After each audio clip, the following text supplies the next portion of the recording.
Hello दोस्तों, मैं सुशील गुप्ता आप सभी का प्रैक्टिस मॉक के इस प्लेटफॉर्म पे स्वागत करता हूं और उम्मीद करता हूं कि आप सब बहुत अच्छे होंगे और आप सबकी तैयारी भी बहुत अच्छी चल रही होगी।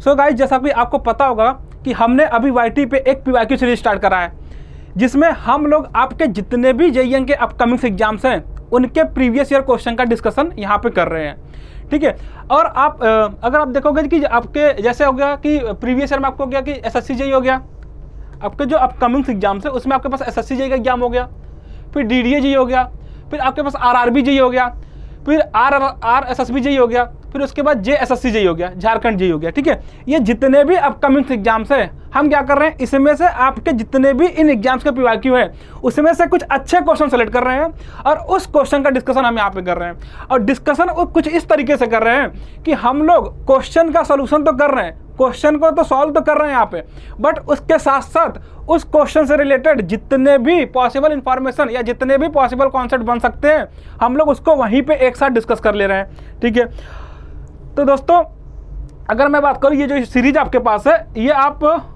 YouTube पे सर्च कर सकते हो JEE अभ्यास सीरीज के नाम से। किस नाम से? JEE अभ्यास सीरीज के नाम से। ठीक है, आप इसको JEE अभ्यास सीरीज के नाम से YouTube पे सर्च कर सकते हो। तो ये तो रहा बात कि सर ये कौन सा सीरीज हमने स्टार्ट किया है। तो अगर मैं बात करूँ सर प्रीवियस लेक्चर में हमने क्या पढ़ा था, तो प्रीवियस लेक्चर में हमने जो लास्ट क्वेश्चन करा था वो था स्ट्रेन एनर्जी पे, कि स्ट्रेन एनर्जी कितना होता है कब in the case of gradually applied load. हमने एक क्वेश्चन देखा था जिसमें क्या हो रहा था कि जिसमें जो अपना मेंबर था उस पर एक ग्रेजुअली अप्लाइड लोड लग रहा था और उस लोड की वजह से आपको मेंबर में क्या बताना था, स्ट्रेन एनर्जी बताना था। ये तो हुआ लास्ट क्वेश्चन की बात। अब हम क्या करेंगे कि सर स्ट्रेन एनर्जी पे कुछ और क्वेश्चन देखेंगे। ठीक है, अभी हम स्ट्रेन एनर्जी पे बस एक क्वेश्चन लास्ट क्लास में देखा था कि सर मेंबर पे कौन सा फोर्स लग रहा था, ग्रेजुअली अप्लाइड लोड लग रहा था, और उस फोर्स की वजह से मेंबर में हम क्या देख रहे थे, स्ट्रेन एनर्जी देख रहे थे। अब हम कुछ और क्वेश्चन देखते हैं स्ट्रेन एनर्जी पे। तो आज का जो पहला क्वेश्चन है वो भी आपका स्ट्रेन एनर्जी पे है, तो एक बार क्वेश्चन आप रीड कर लो। ठीक है, तो देखना आपको इस क्वेश्चन में क्या बताना है कि ratio of strain energy stored in a body due to suddenly applied load, due to suddenly applied load to the gradually applied load. ठीक है, तो आपसे रेशियो पूछा जा रहा है किस बात का, स्ट्रेन एनर्जी का। और स्ट्रेन एनर्जी किस दो केस में, पहला केस जब आपके पास बॉडी पे कौन सा लोड लग रहा है, सडनली अप्लाइड लोड लग रहा है, और दूसरा केस कौन सा है, जब बॉडी पे आपके ग्रेजुअली अप्लाइड लोड लग रहा है। तो अगर मैं बात बोलूं कि SE1, अगर मैं मान लेता हूं कि SE1 क्या है, SE1 क्या है, स्ट्रेन एनर्जी है due to suddenly applied load, due to suddenly applied load, right. दूसरा केस क्या है, हम मान लेते हैं SE2 है, कितना, SE2 है, ये क्या है, strain energy stored in the body due to gradually applied load मान लेता हूँ, ये क्या है, ग्रेजुअली अप्लाइड लोड है। ठीक है, दूसरा केस क्या है, due to gradually applied load. ठीक है, तो दूसरा केस में है ग्रेजुअली अप्लाइड लोड। तो एक बात समझना सर, हमने एक और कल डिस्कशन किया था कि जब ग्रेजुअली अप्लाइड लोड क्या होता है और सडन अप्लाइड लोड क्या होता है। कल इसकी चर्चा हमने किया था कि सर ग्रेजुअली अप्लाइड लोड क्या होता है और सडन अप्लाइड लोड क्या होता है। ठीक है, तो कल इसकी बात हो चुकी थी, तो हम उसमें और थोड़ा सा आगे देखते हैं कि अगर मैं बात करूं कि सर ग्रेजुअली अप्लाइड लोड क्या होता है और सडन अप्लाइड लोड क्या होता है। ठीक है, तो यहाँ पे देखना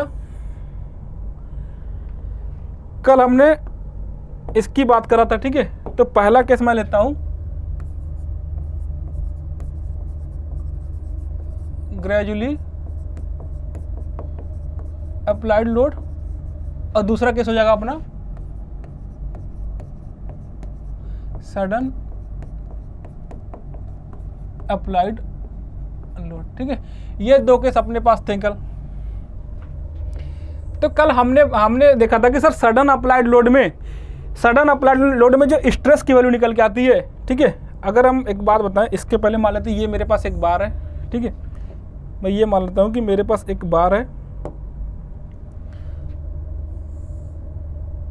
ठीक है, और यहाँ पे भी एक बार है। ठीक है, और पहले केस में आप पे जो लोड लग रहा है बार पे, यहाँ पे जो लोड लग रहा है, यहाँ पे लोड पहले में P लग रहा है और दूसरे में भी P लग रहा है, बस दोनों केस में लोड का नेचर अलग होगा। मैं मानता हूँ कि यहाँ पे लोड P लग रहा है और यहाँ पे भी लोड P लग रहा है। ठीक है। और मैं ये मान के चलता हूँ कि दोनों केस में जो लोड का नेचर है वो अलग है। पहले केस में कौन सा लोड है, पहले केस में मान के चलता हूँ कि पहले केस में ग्रेजुअली अप्लाइड लोड है और दूसरे केस में सडन अप्लाइड लोड है। तो हमने एक चीज़ यहाँ से ऑब्जर्व किया था कि कल हमने देखा था कि सर यहाँ पे अगर सिग्मा स्टैटिक की वैल्यू हम बता दें कितना होता है P/A, ठीक है। और यहाँ से हम डेल्टा की वैल्यू बताए थे कि सर डेल्टा स्टैटिक कितना होता है, तो डेल्टा स्टैटिक होता है PL/AE। अगर हम मान लेते हैं इसका लेंथ L है, क्रॉस सेक्शन एरिया ए और इसका एंगल मॉडुलस ई है, ठीक है। और सेम स्टोरी हम यहाँ पे मान लेते हैं इसका लेंथ अगेन L है, क्रॉस सेक्शन एरिया ए है और एंगल मॉडुलस ई है। तो हमने यहाँ से एक चीज़ देखा था कि सिग्मा सडन जो होता है, सिग्मा सडन की वैल्यू कितना था 2 टाइम्स सिग्मा स्टैटिक होता है। और जो डेल्टा सडन होता है ये भी कितना था 2 टाइम्स डेल्टा स्टैटिक होता है, ठीक है। ये चीज़ तो हमने कल देखा था कि ग्रेजुअली अप्लाइड लोड में क्या होता है कि सर डेल्टा जो सिग्मा स्टैटिक होता है P/A होता है और डेल्टा स्टैटिक PL/A होता है। और सडन अप्लाइड के केस में इसकी वैल्यू क्या होती है, डबल हो जाती है। कितना हो जाता है, सिग्मा सडन कितना होता है 2 टाइम्स हो जाता है सिग्मा स्टैटिक का, डेल्टा सडन कितना होता है 2 टाइम्स होता है किसका, डेल्टा स्टैटिक का, ठीक है। ये तो बात हुआ सर कल वाला। अब मैं एक और बात करूँ कि सर ये आप मुझे ये बता दो कि सर स्ट्रेन एनर्जी होता क्या है, आप ये बता दो कि स्ट्रेन एनर्जी होता क्या है। तो हमने बताया था कि सर स्ट्रेन एनर्जी निकालने के लिए क्या होता है, स्ट्रेन एनर्जी क्या होता है, सबसे पहले ये समझ जाओ। स्ट्रेन एनर्जी ये होता है कि मटेरियल में एनर्जी स्टोर होता है कब, due to the straining effect. So strain energy क्या होता है, ये होता है कि energy stored in the material due to straining effect. तो ये तो क्या स्ट्रेन एनर्जी होता क्या है कि स्ट्रेनिंग इफेक्ट की वजह से मटेरियल में जो एनर्जी स्टोर होता है उसको हम बोलते हैं स्ट्रेन एनर्जी। पहली बात ये हो गया। अब ये जो स्ट्रेन एनर्जी होता है ये किसके बराबर होता है, तो ये बराबर होता है किसके, work done due to this external force in the stretching of material.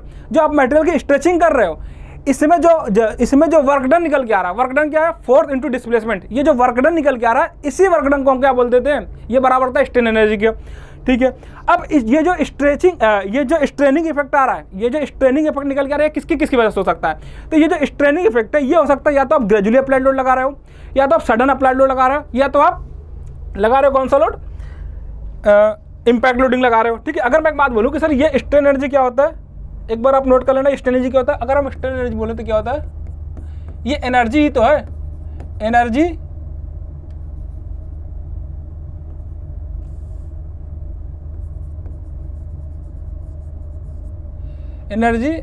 Stored in a body due to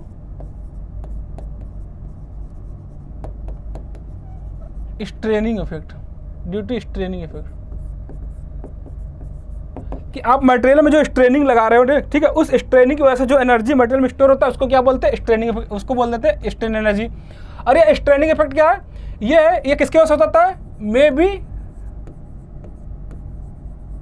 due to gradually applied load,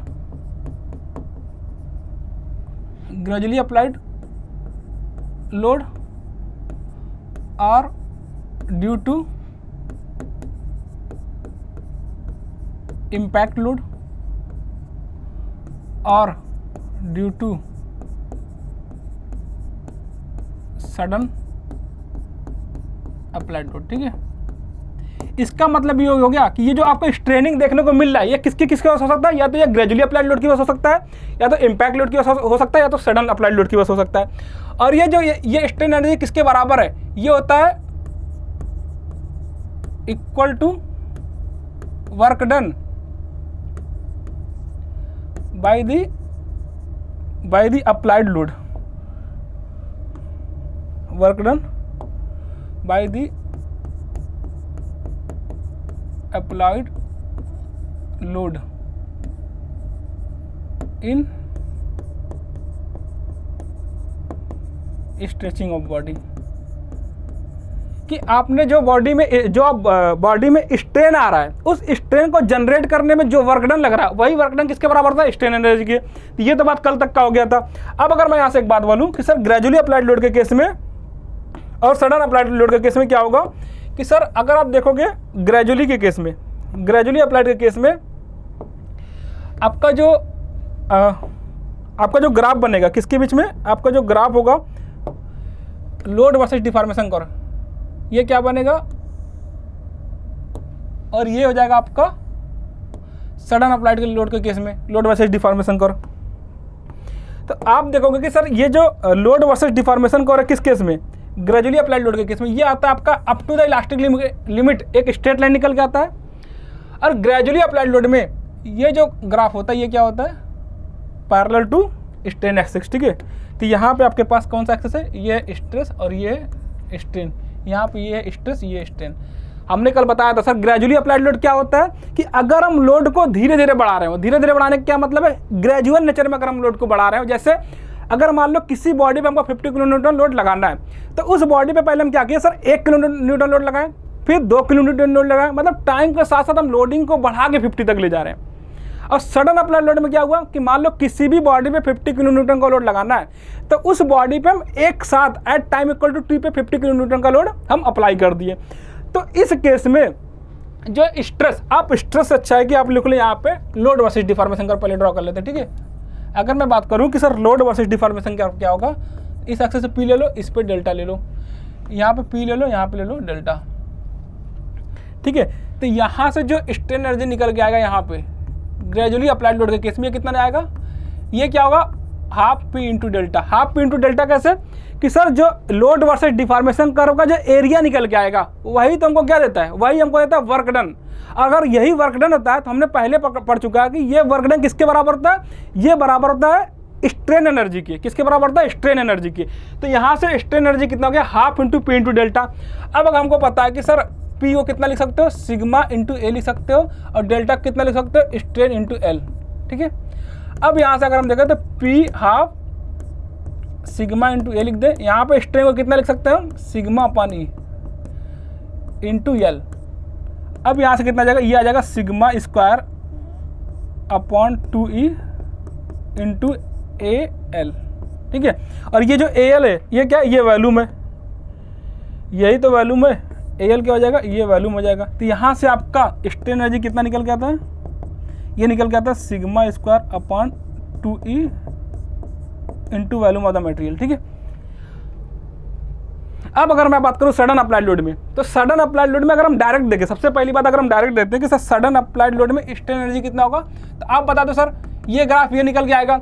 अगर यहाँ पे ये ग्राफ ये निकल के आएगा तो यहाँ पे एरिया कितना जाएगा, यहाँ पे एरिया पी इंटू डेल्टा हो जाएगा।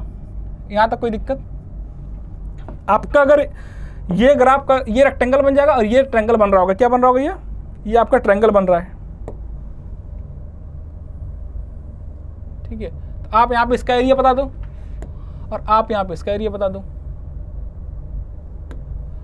तो यहाँ पे ये क्या बन रहा है, इसका एरिया देख लो और यहाँ पे इसका एरिया देख लो। तो ये एरिया कितना जाएगा, पी इंटू डेल्टा, ठीक है। और ये डेल्टा कौन सा, ये डेल्टा सडन वाला है।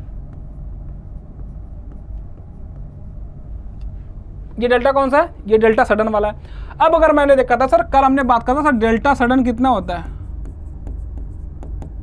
2 टाइम डेल्टा स्टैटिक। अगर मैं इसकी वैल्यू यहाँ पे पुट कर दूँ तो P into 2 times delta static हो जाएगा, 2 टाइम्स डेल्टा स्टैटिक, ठीक है। 2 को कॉमन लेते हैं और ये कितना जाएगा, P इंटू डेल्टा स्टैटिक। अब P इंटू डेल्टा स्टैटिक की जो वैल्यू होगी है क्या, कितना होगा, P इंटू डेल्टा स्टैटिक की value 2 times strain energy in gradually applied load के कंडीशन में। तो अगर हम इसको स्ट्रेन एनर्जी कितना बोले, 1 बोल देते हैं, और यहाँ पे स्ट्रेन एनर्जी कितना बोलते हैं, इसको 2 बोल देते हैं, ठीक है। तो ये समझ में आ गया कि ये कितना जाएगा sir, strain energy 1, 2 times. 2 times क्यों, क्योंकि देखो P into delta, P into delta static कितना होगा यहाँ पे, P into delta static 2 times strain energy in first condition. तो ये आपका डेल्टा जो SE2 निकल के आएगा, ये कितना निकल के आएगा, 4 टाइम SE1। इसका मतलब ये हो गया कि जो सडन अप्लाइड लोड है उस केस में अपने पास स्ट्रेन एनर्जी कितना निकल के आएगा, 4 times in the case of gradually applied load. जो ग्रेजुअली अप्लाइड लोड में स्ट्रेन एनर्जी निकल गया है उसका कितना, 4 टाइम्स आएगा।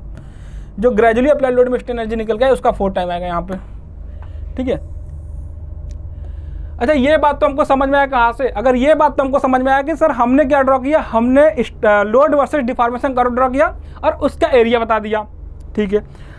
या तो हम इसको डायरेक्टली ऐसे भी निकाल सकते हैं, इस चीज़ को हम डायरेक्टली ऐसे भी समझ सकते हैं कि सर आप एक काम करो ना कि हमको पता है कि स्ट्रेन एनर्जी कितना होता है, स्ट्रेन एनर्जी होता है sigma square upon 2E into volume. ठीक है, तो यहाँ से हम लिखते हैं कितना सिग्मा E1 कितना होता है, सिग्मा E1 होता है कितना, sigma square upon 2E into volume. ये कौन सा स्ट्रेन एनर्जी है, ये स्ट्रेन एनर्जी है किस केस में, जब हम ग्रेजुअली अप्लाइड लोड अप्लाई कर रहे हैं। ठीक है, ये ग्रेजुअली अप्लाइड लोडिंग कंडीशन में अब हम क्या कर रहे हैं, सर ये बता दो कि हमको पता है कि सर क्या होता है कि सिग्मा सडन क्या होता है, आपको ये पता है कि सर सिग्मा सडन कितना होता है, 2 टाइम्स सिग्मा स्टैटिक होता है। अगर ये आपको पता है और ये फार्मूला अगर आपको पता है, तब यहाँ पर सीधे क्या करो, सिग्मा की वैल्यू कितना पुट कर दो, सिग्मा सडन की वैल्यू कितना पुट कर दो, 2 टाइम्स सिग्मा स्टैटिक कितना कर दो, 2 टाइम सिग्मा स्टैटिक का स्क्वायर कर दो अपॉन 2E इंटू वॉल्यूम कर दो। यहाँ से स्क्वायर कर दो, 4 कॉमन ले लो, 4 का अगर कॉमन लोगे कितना जगह, अपॉन 2E इंटू वॉल्यूम। और ये क्या है, यही तो स्ट्रेन एनर्जी है, 4 time strain energy first case में। ठीक है, मतलब हमने क्या किया सर, हमको पता है कि स्ट्रेन एनर्जी कितना होता है, हमको सर पता है कि स्ट्रेन एनर्जी होता है सिग्मा स्क्वायर अपॉन 2E, कितना होता है, सिग्मा स्क्वायर अपॉन 2E। ठीक है, तो यहाँ से हमने क्या किया, यहाँ से हम सिंपल सिग्मा सडन की वैल्यू कितना होता है, 2 टाइम सिग्मा स्टैटिक, ये पुट करके आप डायरेक्टली निकाल सकते हो कितना, कि ये स्ट्रेन एनर्जी कितना आएगा, 4 time strain energy in the first case के स्ट्रेन एनर्जी का कितना हो जाएगा, 4 टाइम हो जाएगा। ये तो बात हो गया सर ये। अब हम अपने क्वेश्चन पे आते हैं। अब अगर हमको क्वेश्चन पे आए कि सर हमने ये देखा था कि क्वेश्चन पर अगर आते हैं तो इसमें पूछा क्या है, अगर हम सडनली अप्लाइड को 2 बोल दे, कितना बोल दे, सडनली अप्लाइड लोड को 2 बोल देते हैं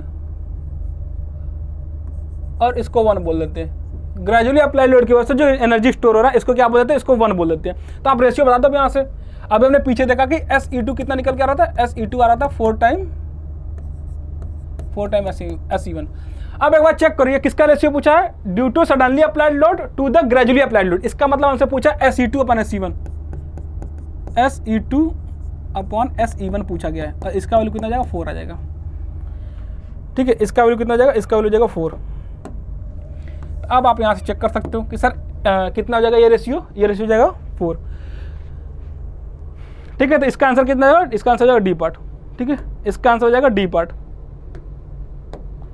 तो ये तो हुआ आज का पहला क्वेश्चन जिसमें आपसे ये पूछा जा रहा है, स्ट्रेन एनर्जी का रेशियो पूछा गया है। अब आते हैं अपने दूसरे क्वेश्चन पे आज के। ठीक है, आज का दूसरा क्वेश्चन देखना क्या है,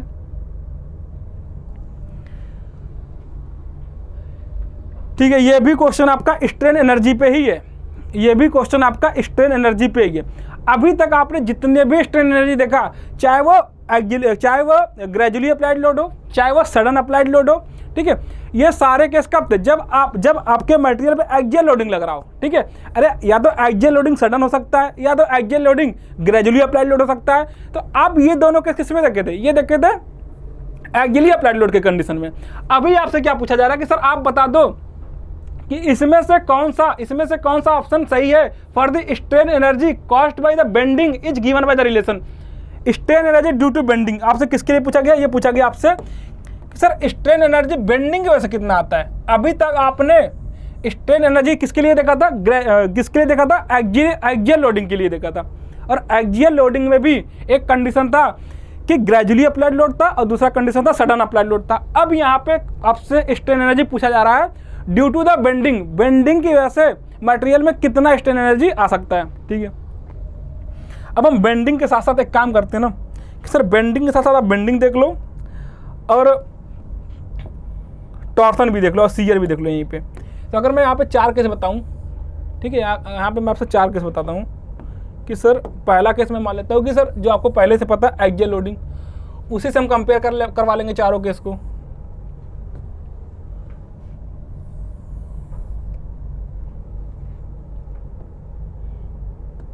अच्छा, अभी तक का जो एक्सियल लोडिंग की वजह से हमने जो स्ट्रेन एनर्जी हमने निकाला था वो केवल ट्रू था प्रिज्मेटिक बार के लिए। किसके लिए ट्रू था, केवल प्रिज्मेटिक बार के लिए ट्रू था, जिसमें हर एक क्रॉस सेक्शन एरिया सेम था। ठीक है, अगर ये नॉन प्रिज्मेटिक बार होता अगर आपका आपका जो बार है वो नॉन प्रिज्मेटिक होता तो उस केस में आपने जो पीछे फार्मूला देखा था कि P²L/2AE, ये वहाँ पे वैलिड नहीं होता अगर आपका क्रॉस सेक्शन चेंज हो रहा होता। तो उस केस में अगर हम देखें एक जनरल फार्मूला देखें कि एक्सियल लोडिंग केस में क्या होगा और बेंडिंग केस में क्या होगा और इस केस में क्या होगा। तो हम बता रहे हैं सर स्ट्रेन एनर्जी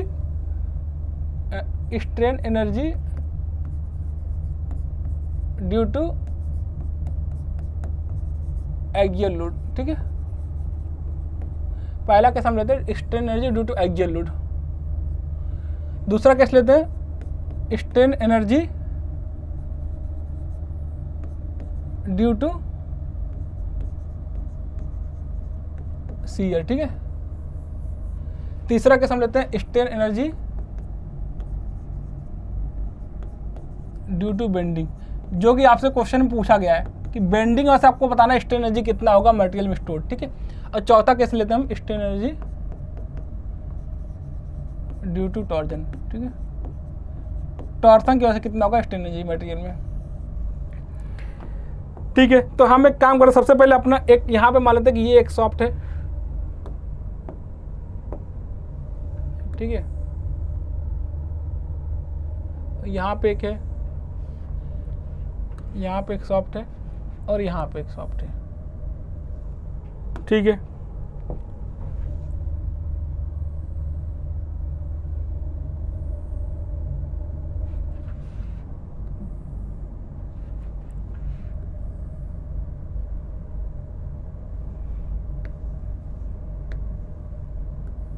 ठीक है, आपसे एक सॉफ्ट दिया गया है जिसपे क्या हो रहा है कि ये आपका एक सॉफ्ट है और हर पे लोड कितना लग रहा है।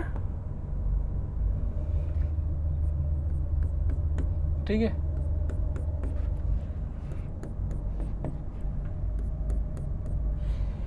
तो मान लेते हैं यहाँ पे एक एक्सियल लोड P लग रहा है, यहाँ पे CR आ रहा है, मतलब ट्रांसवर्स लोडिंग लग रहा होगा क्योंकि ट्रांसवर्स लोडिंग की वजह से ही CR आएगा। यहाँ पे एक ट्रांसवर्स लोडिंग ले रहे हैं P। ठीक है, अब बेंडिंग भी आएगा ट्रांसवर्स लोडिंग की वजह से, देखिए यहाँ पे ट्रांसवर्स लोडिंग एज्यूम करते हैं अगेन P। और टॉर्सन आएगा किसकी वजह से, यहाँ पे टॉर्क अप्लाई कर देते हैं। क्या अप्लाई करते हैं, मान लेते एक सॉफ्ट है, ये क्या एक सॉफ्ट है।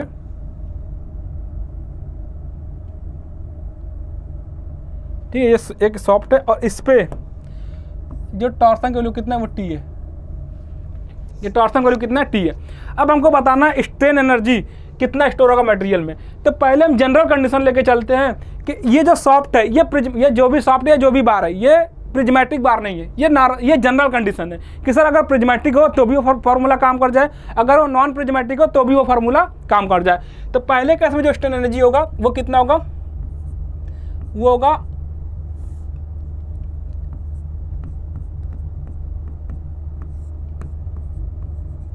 Px² dx/2AE। यहाँ पे कितना हो जाएगा ड्यू टू शियर, कितना होता है, ये होता है strain energy Vx² dx/2AR × A। AR का क्या मतलब है, AR का मतलब रिड्यूस एरिया, जिस सेक्शन पे आप चेक कर रहे हैं उस सेक्शन का रिड्यूस एरिया कितना है। ठीक है, आप देखो strain energy due to bending में कितना होगा स्ट्रेन एनर्जी, तो ये होगा आपका mx² dx/2EI। अच्छा, चौथा केस होगा ड्यू टू टॉर्जन, इस यहाँ पे कितना होता है स्ट्रेन एनर्जी, ये होता है T² dx/2GJ। कितना होता है 2GJ होता है। ये तो क्या डिफरेंट कंडीशन में, डिफरेंट लोडिंग कंडीशन में डिफरेंट स्ट्रेन एनर्जी का फार्मूला हो गया। ये तो सीधे सीधे फार्मूला की बात हो गया कि सर, और ये जनरल कंडीशन है कि ये जरूरी नहीं कि यहाँ पे ये जो मटेरियल है ये आपका प्रिज्मेटिक भी हो सकता है और नॉन प्रिज्मेटिक भी हो सकता है। ये तो ये जनरल कंडीशन हो गया। ठीक है, ये जनरल कंडीशन आपका है कि सर स्ट्रेन एनर्जी कितना होगा एक्सियल के लोड में Px² EI। शियर के केस में कितना होगा Vx² dx/2AE। बेंडिंग केस में कितना होगा, ये हो जाएगा mx² dx/2EI। और टॉर्जन के केस में कितना होगा, टॉर्सन केस में हो जाएगा T² dx/2GJ। ये डिफरेंट लोडिंग कंडीशन में डिफरेंट स्ट्रेन एनर्जी होगा। अब अगर मैं बात करूँ कि सर एक बात बताओ, अगर ये प्रिज्मेटिक बार होता, अगर यहाँ पे अगर ये केस मान लेता हूँ कि अगर ये प्रिज्मेटिक बार है, अगर ये प्रिज्मेटिक बार है तो इसकी बात हमने पहले कर चुके हैं कि सर अगर केस 1 में अगर हम मान लेते हैं ये प्रिज्मेटिक बार है, कौन सा बार है,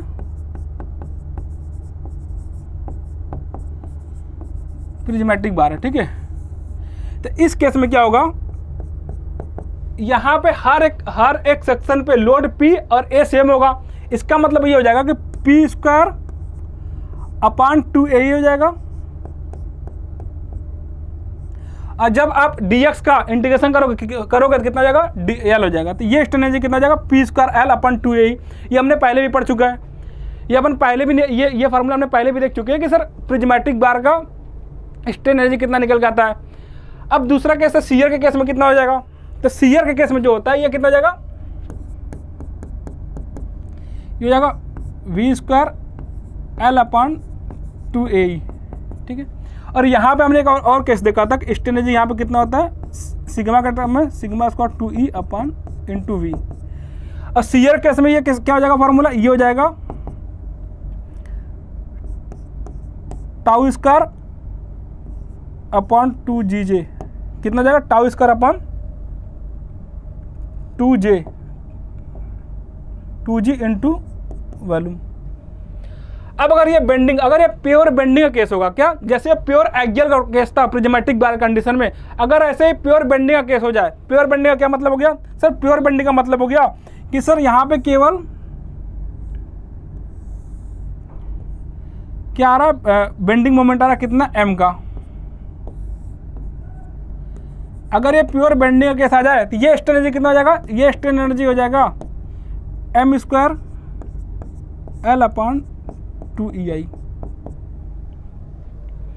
ठीक है, m square L upon 2EI।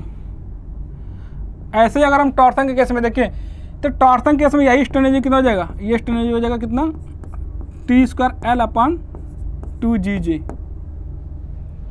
कितना, T square L upon 2GJ। तो यहाँ पे कितना होगा, यहाँ पे होगा P square L upon 2AE, यहाँ पे V square L upon 2AE।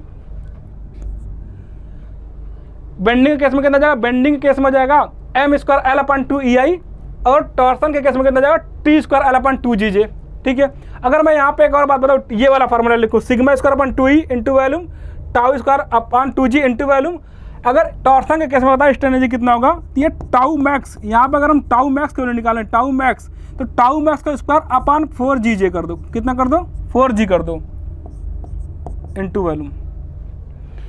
तो आप ये देखो कि स्ट्रेन एनर्जी में इतने सारे फार्मूले निकल के आते हैं, और इन सारे फार्मूले पे एग्जाम में कोई भी डायरेक्ट क्वेश्चन पूछ सकता है, कोई भी डायरेक्ट क्वेश्चन पूछ सकता है। आप ये भी बोल सकते हो यहाँ पे स्ट्रेन एनर्जी कितना होता है, half into T into theta. जैसे हमने यहाँ पे कितना बोला था, हमने बोला था स्ट्रेन एनर्जी कितना होता है, half into P into delta. अब हमने यहाँ पे डेल्टा का वैल्यू पुट किया था कितना, PL अपॉन ए, और डेल्टा का वैल्यू PL अपॉन ए पुट करने के बाद यही फार्मूला निकल के आ रहा था। सेम उसी तरीके से टॉर्सन में क्या होता है सर, थीटा का वैल्यू पुट कर दो कितना, थीटा का वैल्यू पुट कर दो कितना, TL अपॉन GJ, कितना, TL अपॉन GJ, ठीक है।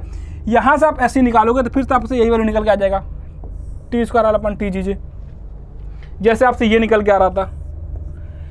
तो इतने डिफरेंट तरीके के स्ट्रेन एनर्जी के फार्मूले निकल के आते हैं इन कंडीशंस में, इन डिफरेंट कंडीशन में। आपसे एग्जाम में कोई भी फार्मूला पूछ सकता है, तो आप इन चीज़ों को एक ही साथ देख लो यहाँ पे कि कितने टाइप से फार्मूले हैं, और एग्जाम में अगर आपसे कुछ भी पूछे तब आप सही कर पाओ। P square L upon 2A हो गया, V square L upon 2AR into A हो गया, M square L upon 2EE हो गया, यहाँ पे T square L upon 2GJ हो गया, ठीक है। अगर हम यहीं पे एक और बात कर लें सर, अगर हम यहीं पे एक और बात कर लें कि आप मुझे ये बता दो कि ये जो AE है, ठीक है, इस AE को क्या बोलते हैं, इस AE को क्या बोलते हैं, या फिर आप बोल दो कि यहाँ पे ये जो EI है इसको हम क्या बोलते हैं, यहाँ पे GJ को क्या बोलते हैं, ये बता दो। आपसे यह भी एग्जाम में पूछ लेता है कि सर AE क्या है, इसको हम बोलते हैं एक्सियल रिजिडिटी। आप देख सकते हो कितनी बातें एक ही जगह पर जा रही है। इसको क्या बोलते हैं, इसको हम बोल सकते हैं जैसे इसको एक्सियल रिजिडिटी बोले, वैसे यहाँ पे हम EI को क्या बोल देंगे, फ्लेक्सुरल रिजिडिटी। Flexural rigidity. और जैसे ही आप EI को फ्लेक्सुरल रिजिडिटी बोल रहे हो, वैसे हम जीजे को क्या बोल सकते हैं, हम जीजे को बोल सकते हैं, इसको हम बोल सकते हैं क्या,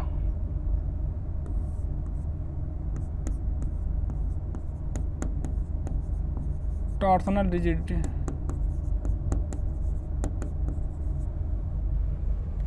ठीक है,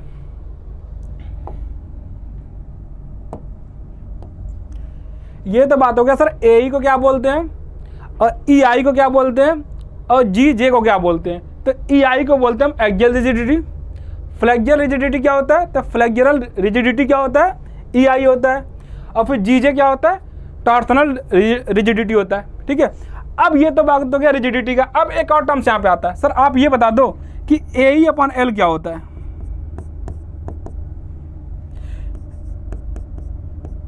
इसको बोलते हैं एक्सियल स्टिफनेस।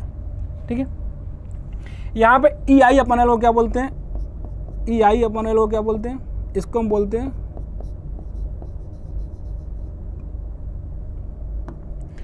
बोलते हैं फ्लेक्सुरल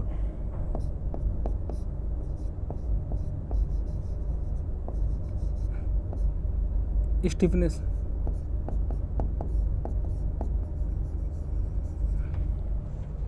इसको हम बोलते हैं एक्सियल स्टिफनेस, इसको हम बोलते हैं EI/L को कितना बोलते हैं, फ्लेक्सुरल स्टिफनेस। और इसको क्या बोलते हैं हम, GJ/L को। किसको, GJ/L को क्या बोल देते हैं, कि अगर हम यहाँ पे लिख दें GJ/L। ठीक है, इसको हम बोलते हैं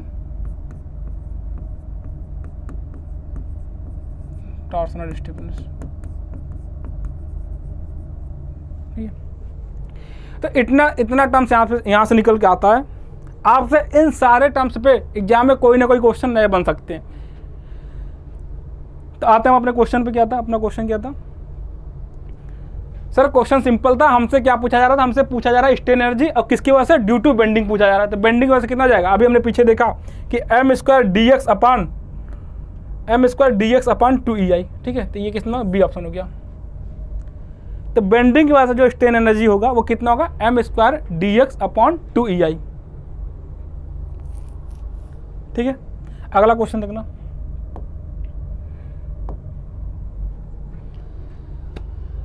ठीक है, सिंपल क्वेश्चन फिर से क्या पूछा गया है, इफ द डेप्थ कितना, इफ द डेप्थ, आप ये देखो यहाँ पे थोड़ा गलत हो गया है, ये W नहीं होगा,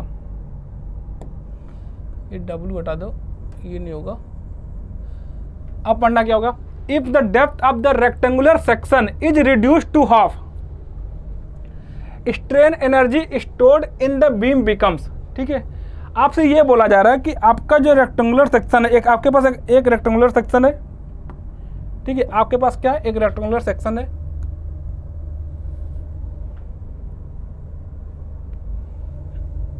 ठीक है, आपके पास एक रेक्टेंगुलर सेक्शन है और ये एक बीम है। ठीक है, ये बीम है और इस पे क्या हो रहा होगा, बीम है। आपको ये पता कि सर बीम, ये जो बीम है, ये बीम किसके लिए डिजाइन होगा, सर बीम हमेशा डिजाइन होता है किसके लिए, बेंडिंग के लिए। अगर बीम बेंडिंग के लिए डिजाइन होगा, इसका क्या मतलब है, बीम पे जो लोड लग रहा होगा या बीम पे जो लोड आ रहा होगा किस डायरेक्शन में आ रहा होगा, ये बीम पे जो लोड आ रहा होगा वो ट्रांसवर्स डायरेक्शन में आ रहा होगा। किस डायरेक्शन में, ट्रांसवर्स डायरेक्शन में।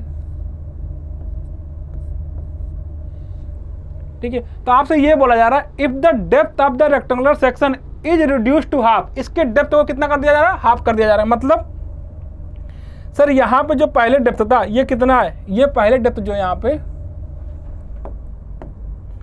ये जो पहले डेप्थ है ये आपका अगर D है तो इस डेप्थ को हाफ कर दिया जा रहा है। हाफ का क्या मतलब हुआ, इसके डेप्थ को छोटा कर दिया जा रहा है।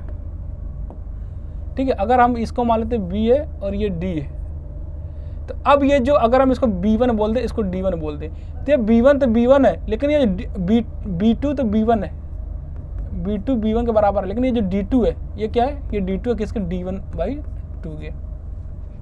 ठीक है, तो सर पहले ये क्वेश्चन एक बार फिर से पढ़ लेते हैं। यहाँ पे पूछा गया है कि आपका जो रेक्टेंगुलर सेक्शन है इसके डेप्थ को हाफ कर दिया जा रहा है, तो आप ये बताओ कि जो बीम में स्ट्रेन एनर्जी है वो कितना गुना हो जाएगा, वो कितने टाइम्स हो जाएंगे। ठीक है, तो आप ये देखो कि तो सबसे पहले काम सर इस क्वेश्चन को हम इससे कंफ्यूज नहीं करेंगे कि सर यहाँ पे कोई बीम होगा और यहाँ पे लोड पी लग रहा होगा, इससे कंफ्यूज नहीं करेंगे, क्योंकि सर देखो सारा सवाल यहीं पे कि अगर ये बीम बोला गया इसका मतलब ये आपको खुद समझना पड़ेगा कि इसमें कौन सी स्ट्रेन एनर्जी स्टोर होगी। तो यहाँ पे हो जाएगा स्ट्रेन एनर्जी ये वाला,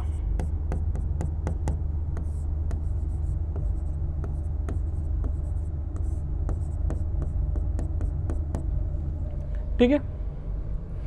सर आपसे बीम बोला जा रहा है, बीम हमेशा किस लिए डिजाइन होता है, बीम हमेशा डिजाइन होता है बेंडिंग के लिए। बीम अगर बेंडिंग के लिए डिजाइन हो रहा है इसका मतलब हम ये वाला ट्रांसवर्स लोडिंग वाला केस लेंगे, ना कि एक्सियल लोडिंग वाला। क्योंकि देखो गलती कहाँ पे होगा सर, दोनों का आंसर यहाँ पे मिलेगा। अगर देखोगे कि सर अगर आप स्ट्रेन एनर्जी इसकी वजह से बताओगे तो ये कितना हो जाएगा, P²L/2AE। ठीक है, एक बार चेक करना सर, इससे निकालते तो क्या होता है और इससे निकालते तो क्या होता है। अगर ये होगा तो A2 कितना हो जाएगा, A2 हो जाएगा, अगर हम विड्थ को हाफ कर रहे हैं तो A1/4 हो जाएगा, A1/4 हो जाएगा, सॉरी A1/2 हो जाएगा ना, क्योंकि एरिया कितना हो जाएगा B/D, एरिया हो जाएगा B/D। अगर हम विड्थ को अगर हम डेप्थ को हाफ कर दे रहे हैं तो ये A2 कितना हो जाएगा, A1/2 हो जाएगा। ठीक है, अगर विड्थ को डेप्थ को अगर हम हाफ कर देते हैं तो ये जो एरिया निकल के आएगा ये हो जाएगा कितना, A1/2। अगर आप यहाँ से स्ट्रेन एनर्जी निकालोगे तो स्ट्रेन एनर्जी कितना हो जाएगा, 2 कितना हो जाएगा, P²L/2, और ये कितना हो जाएगा A1/2 इंटू E, ये वाला निकल जाएगा कितना, P²L/2 A1, 2 कैंसिल हो जाएगा, A1 इंटू E। ठीक है, ये A1 है, तो इसका मतलब जो स्ट्रेन एनर्जी हो जाएगा कितना हो जाएगा, यहां से SE2 कितना हो जाएगा, हाफ ऑफ SE1।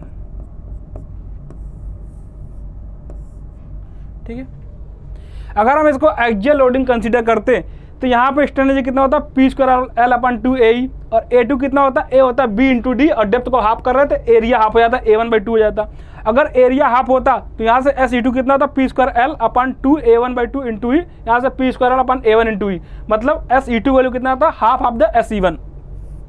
लेकिन ये नहीं होगा यहाँ पे, ये क्यों नहीं होगा, क्योंकि सर यहाँ से बीम बोला गया, आपसे डायरेक्टली अगर बीम मेंशन किया हुआ है तो हम ये मान के चलेंगे कि बीम डिजाइन होता है हमेशा बेंडिंग के लिए। अगर बीम बेंडिंग के लिए डिजाइन होता है तो हम कौन सी स्ट्रेन एनर्जी लिखेंगे, तो फिर अपना स्ट्रेन एनर्जी जो होगा वो ड्यू टू बेंडिंग वाला होगा, और ड्यू टू बेंडिंग में स्ट्रेन एनर्जी ये निकल के आता है mx²dx/2EI। और अगर ये प्योर बेंडिंग का केस होगा, किसका, अगर ये प्योर बेंडिंग का केस होगा तो ये हो जाएगा कितना, m²L/2EE। ठीक है, 2EI हो जाएगा, m²L/2EI हो जाएगा। अब अगर हम बोले कि सर अगर इसका मतलब स्ट्रेन एनर्जी किसके डायरेक्टली प्रोपोर्शनल हो गया, यहाँ पे देखो, क्योंकि और कुछ भी चेंज नहीं कर रहा, बट बस डेप्थ चेंज कर रहा है। क्या चेंज किया जा रहा है, डेप्थ चेंज किया जा रहा है। अगर डेप्थ चेंज कर रहा है इसका मतलब m/dx और 2E सेम होगा, तो ये किसके प्रोपोर्शनल होगा, 1/I के, मतलब ये इनवर्सली प्रोपोर्शनल किसको हो जाएगा, 1/I के। समझ रहे हो। और अगर ये 1/I होता है तो हमको पता है कि सर I कितना होता है, सर I होता है रेक्टेंगुलर के केस में BD³/12 होता है। अगर I BD³/12 होगा तो इसका मतलब अगर हम ये रेशियो लिखें कि इसका SE2/SE1, अगर SE इनवर्सली प्रोपोर्शनल है I के, इसका मतलब क्या हो गया सर, SE2/SE1 कितना हो जाएगा, ये हो जाएगा I1/I2। और I किसके प्रोपोर्शनल है, I प्रोपोर्शनल है किसके, D³ के।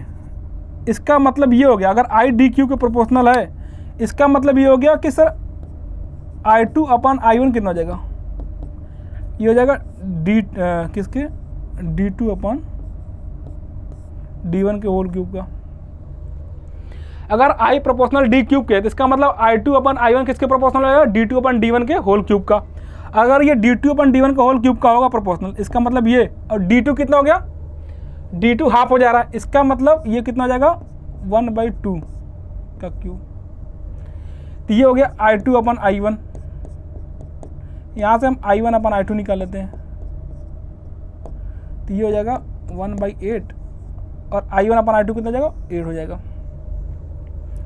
ठीक है, और यही I1 अपन I2 किसका रेशियो है, SE2 अपन SE1 का, तो ये कितना हो जाएगा, ये हो जाएगा वैल्यू कितना आपका 8 हो जाएगा।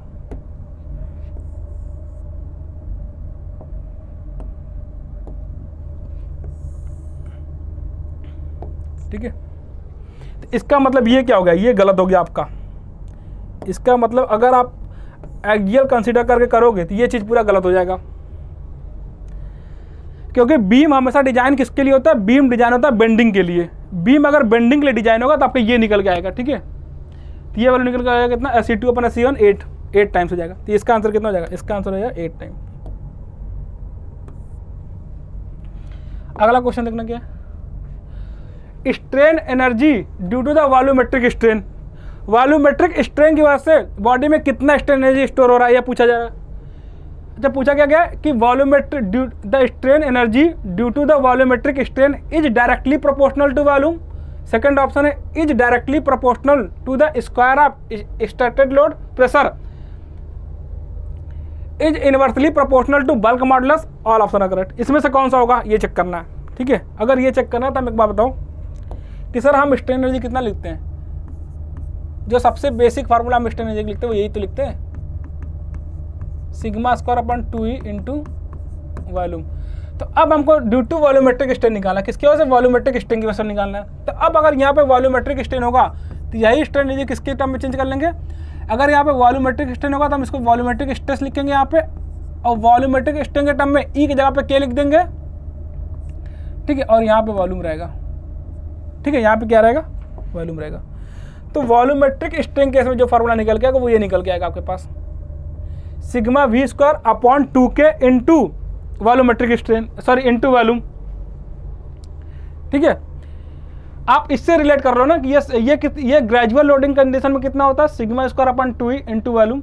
वॉल्यूमेट्रिक स्ट्रेन कंडीशन में कितना जाएगा, sigma V square upon 2K into volume. बस क्या चेंज होगा, चेंज होगा E की जगह पे K आ जाएगा। अब चेक कर लेना पहला ऑप्शन क्या है, is directly proportional to volume. तो बिल्कुल सही बात है, स्ट्रेन एनर्जी किसके डायरेक्टली प्रोपोर्शनल है। तो यहाँ से देखो स्ट्रेन एनर्जी किसके डायरेक्टली प्रोपोर्शनल है, वॉल्यूम का डायरेक्टली प्रोपोर्शनल है। यहाँ से देखो स्ट्रेन एनर्जी किसके डायरेक्टली प्रोपोर्शनल है, सिग्मा V के स्क्वायर का प्रोपोर्शनल है, और स्ट्रेन एनर्जी किसके इनवर्सली प्रोपोर्शनल है, K के इनवर्सली प्रोपोर्शनल है। तो यहाँ से 3 चीज़ निकल के आता है। तो पहला option is directly proportional to volume, तो बिल्कुल सही बात है, डायरेक्टली प्रोपोर्शनल टू वॉल्यूम है। दूसरा ऑप्शन क्या है, is directly proportional to square of the exerted pressure, pressure के स्क्वायर के प्रोपोर्शनल है, तो बिल्कुल सही बात है। Is inversely proportional to bulk modulus, तो बल्क मॉडुलस के इनवर्सली प्रोपोर्शनल है। तो इसका आंसर क्या हो जाएगा, इसका आंसर हो जाएगा डी पार्ट। इसका आंसर क्या हो जाएगा, डी पार्ट हो जाएगा। ये तो क्वेश्चन हो गया आपके सारे स्ट्रेन एनर्जी के। अब इससे बाहर स्ट्रेन एनर्जी नहीं पूछेगा, इससे बाहर आपसे स्ट्रेन एनर्जी नहीं पूछा जाएगा। अब लास्ट में हम एक लास्ट वाला क्वेश्चन देख लेते हैं। In compression test the fracture in cast iron specimen would अकर।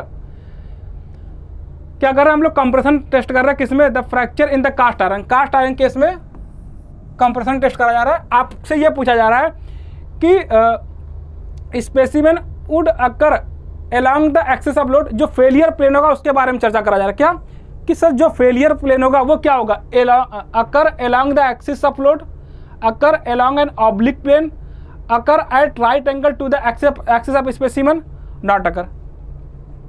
ठीक है, आपसे ये पूछा जा रहा है। तो देखो इस केस में क्या करेंगे, इसमें मैं बस कंप्रेशन के लिए अगर मैं बताऊं, ठीक है,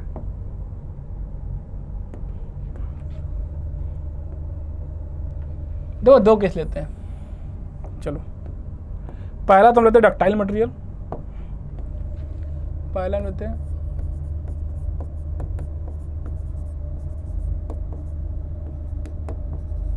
डक्टाइल मटेरियल, दूसरा हम लेते हैं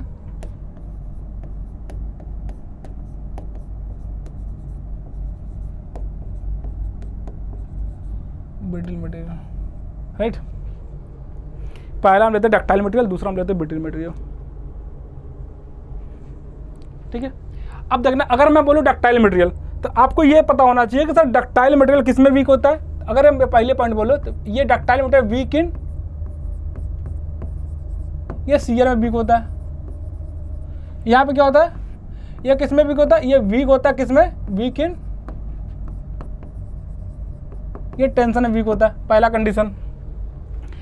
दूसरी बात अगर मैं बोलूँ कि सर इसका जो अगर वीक इन टेंशन है तो इसका जो टाउ की वैल्यू होगा वो हमेशा क्या निकल के आता है, कम निकल के आता है। किससे, ये निकल के आता है F Y T less than F Y C. और अगर ब्रिटल मटेरियल वीक केस में टेंशन में तो ये इसका जो एफ यू टी निकल के आता है, ये किससे निकल के आता है, इसका भी एफ वाई सी सबसे स्ट्रांग होता है और टाउ, ठीक है। अगर मैं बात बोलूं कि सर ये टाउ क्या है, ये टाउ है शियर स्ट्रेंथ, ये किसका है, ये टेंसाइल स्ट्रेंथ है, ये कंप्रेसिव स्ट्रेंथ है। वैसे यहाँ पे क्या है, ये क्या है, ब्रिटल मटेरियल का टेंसाइल स्ट्रेंथ है, टेंसाइल स्ट्रेंथ, ये क्या है, ये शियर स्ट्रेंथ है, ये क्या है, ये कंप्रेसिव स्ट्रेंथ है, ठीक है। ये कंप्रेसिव स्ट्रेंथ हो गया। तो आपसे ये देखो, अगर जब कभी भी आपसे पूछा जाए कि sir ductile material weak shear में है तो फेल किस में करेगा, तो सर देखो अगर हम किसी भी मटेरियल पे लोड अप, किसी डक्टाइल मटेरियल पे लोड अप्लाई करें, ठीक है, तो डक्टाइल मटेरियल में जो फेलियर होगा वो उस प्लेन के अलावा होगा जहां पे मैक्सिमम शियर स्ट्रेस की वैल्यू मटेरियल के शियर स्ट्रेंथ से ज़्यादा हो जाए, एक्सीड कर जाए। मतलब मैं ये बोल रहा हूँ सर डक्टाइल मटेरियल वीक है किसमें, शियर में। इसका मतलब ये निकल के आया कि जो डक्टाइल मटेरियल में फेलियर होगा वो किस प्लेन के अलावा होगा, वो उस प्लेन के अलावा होगा जिस प्लेन पे मैक्सिमम शियर स्ट्रेस की वैल्यू मटेरियल के शियर स्ट्रेंथ से ज़्यादा हो जाए। समझ रहे हो? तो डक्टाइल मटेरियल में हमेशा फेलियर उस प्लेन के अलावा होगा जिस प्लेन पे मैक्सिमम शियर स्ट्रेस की वैल्यू मटेरियल के शियर स्ट्रेंथ से ज़्यादा हो जाए, उस प्लेन के अलावा मटेरियल में फेलियर होगा। अब ब्रिटल मटेरियल वीक किस में, ब्रिटल मटेरियल वीक है टेंशन में। अगर ब्रिटल मटेरियल टेंशन में वीक है, इसका मतलब ये हो गया कि सर ब्रिटल मटेरियल में फेलियर उस प्लेन के अलावा होगा जिस प्लेन पे मैक्सिमम टेंसाइल स्ट्रेस की वैल्यू मटेरियल के टेंसाइल स्ट्रेंथ से एक्सीड कर जाए। समझ रहे हो? तो ब्रिटल मटेरियल में फेलियर किस प्लेन के अलावा होगा, उस प्लेन के अलावा होगा जिस प्लेन पे मैक्सिमम टेंसाइल स्ट्रेस की वैल्यू मटेरियल के टेंसाइल स्ट्रेंथ से ज़्यादा कर जाए।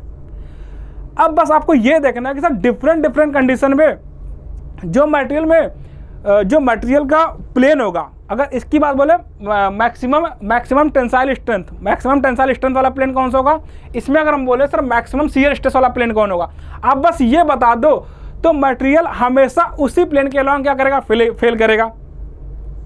ठीक है, तो यहाँ पे देखो यहाँ पे कितने केस निकल के आते हैं, 6 केस निकल के आते हैं। पहला केस होता है ये केस 1 यहाँ पे बनेगा सर, जो पहला केस बनेगा यहाँ से केस 1, डक्टाइल मटेरियल